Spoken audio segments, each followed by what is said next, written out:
Welcome, everyone. Thank you for joining us today for this important topic.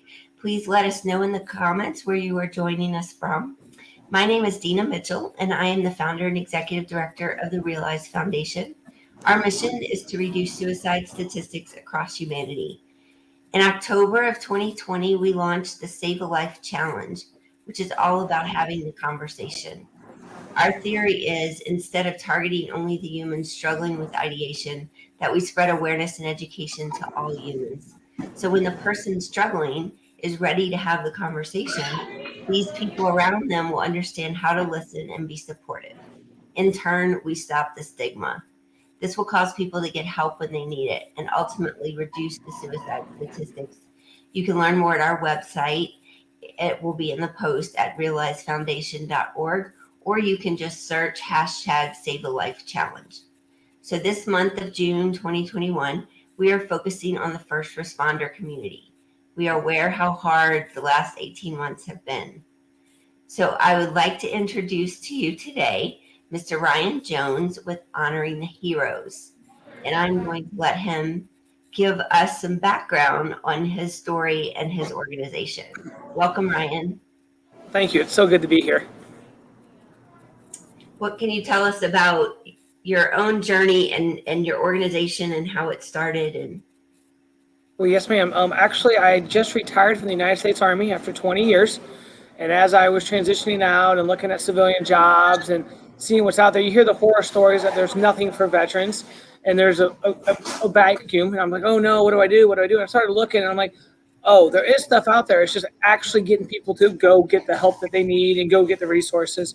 And then I was having a conversation with my pastor, and he just said, I wish there was something for law enforcement. I wish there was something for first responders. And I kind of chuckled and was like, oh, we're the same cloth. One's domestic, one's international, but we do the same thing. There's got to be just as many resources as there is for veterans. And sadly, I found out he was right, and there wasn't a lot out there. And so I really got a burden for those guys and really wanted to reach out and try to help that community. So even though I was never a first responder myself, I just really feel a need to help those guys and have something that they can tangibly hold on to. The number one group of individuals that commit suicide every year is veterans. We're always in between 20 and 22 veterans a day that commit suicide, which is a terrible number. But sadly, right behind them is first responders. And they're right in the high teens to low 20s as well. So it's a very needed group to reach. And that's kind of where that burden came from. Yes, you are right. And I've had some conversations lately about the veteran community that those numbers are probably higher because when they record them, taking into account like people who are classified as overdose or classified as other things that could be suicide that aren't really looked at as closely. So there's a study going on right now in the veteran community about that. But so can you tell us more about the organization Honoring the Heroes and how you started it? Absolutely. So we started doing a little bit of research and figuring what we could do to help these guys. So what we do is we give them a tactical backpack, something that they can take with them every day, carry their computer in it, take notes with. And then we fill that backpack with resources for mental, emotional, financial, and spiritual health. And so our goal is if we can hit them from those four pillars, that would strengthen their life, their community, their family, and that would help reduce that risk of the suicide. Our goal is for them to reach for one of our resources, not their service revolver. Yes, thank you for that. Can you tell us a little bit about those resources? Like I know that you give books. I saw a video yesterday where you were giving books. Can you explain maybe a few of those that you think have helped? Absolutely. So we have a couple really good books. We have Emotional Survival for Law Enforcement, which from what I've told is on every chief's reading list. It's a must read for every law enforcement first responder. And then we also have books like I Love a Cop, I Love a Firefighter, and those target the spouse and kind of know why your first responder acts the way they do. And again, if we can strengthen that whole family unit, we're going to strengthen the individual. We have books for their financial planning. A lot of these guys don't know how to plan for retirement. And one of the biggest stressors in anyone's life is financial insecurity. If you don't think you're going to be able to pay the bills, or you don't know where your next meal's coming from, you're going to be stressed out and you're not going to be able to do the things that you need to do. So if we can prepare these guys financially to have a good future, to make sure their family's taken care of, that takes a burden off their shoulders, and it makes it a lot easier to deal with the other burdens they have to deal with. We also have a couple of books in there that talk directly about suicide, and we have an author, Jennifer Tracy, who went through suicidal ideation, had a very tough road, and she overcame that. And she talks about how she was able to get through that and how she was able to move forward, and how she helps people through that journey. So we basically come along them with all these resources to show them, hey, you're not alone. The things that you're going through is very normal in life, very normal in your profession. And we just want to help you get through that little bump in the road, and you can continue to do what you need to do.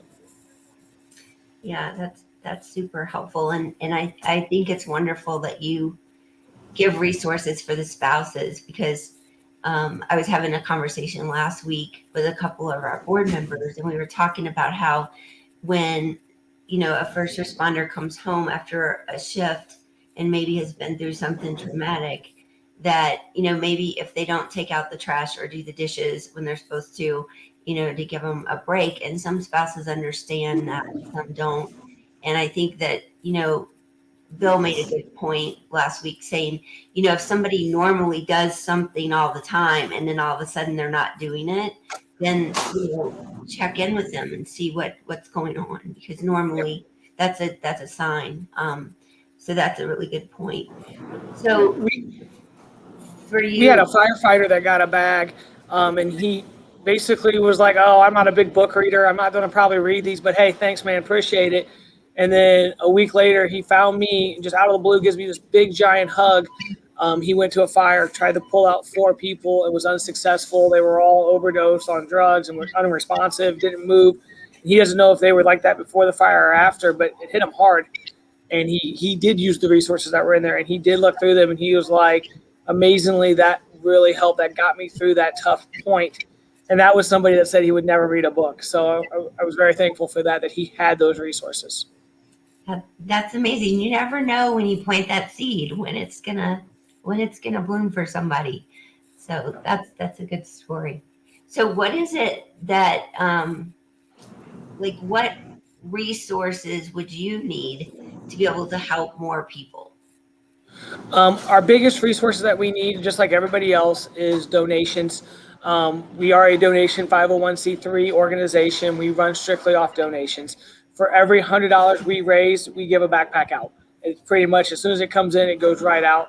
We have 37 names on our waiting list. These are first responders that have requested a bag, that are saying, hey, this could be helpful to me. Unfortunately, I don't have the funds to give every one of those guys a bag. That would be our biggest need. Our second biggest need would be authors. We are always looking for authors that target the first responder, police, firefighter community with their books, especially if they're geared towards what we're trying to do.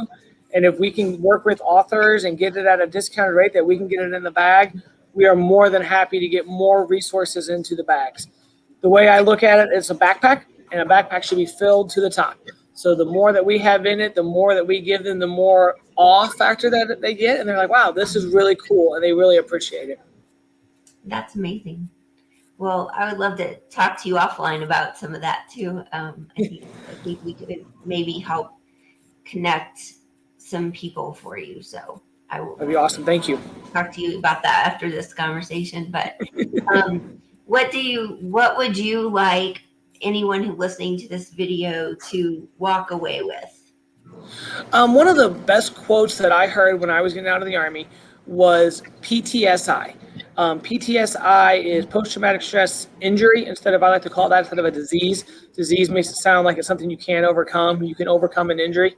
But it is a normal response to an abnormal situation. And you can get PTSI from a lot of different things, a car crash, a mom has had it from having a baby, a natural response. So it's a natural response to an abnormal situation.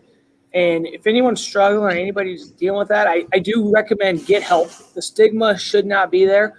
There are plenty of people to talk to. My personal number is on every one of my business cards. If you need to talk to somebody, call. I'd be happy to answer that phone call. But there are professionals that can do a way better job. And just go and have that conversation and talk to people, and then realize that you are normal. You're having a normal response. Your just situation was abnormal. And let's work together and let's get through that, because we're better together and we're better without suicide even being in the equation. That's so true, Ryan. I think you know, what our foundation does is I like to call like a public service announcement, because it's really all about having the conversation. And that's what we do to connect other nonprofits that are working in this area, and to hopefully one day be able to give grants to people like yourself, if we can raise enough money.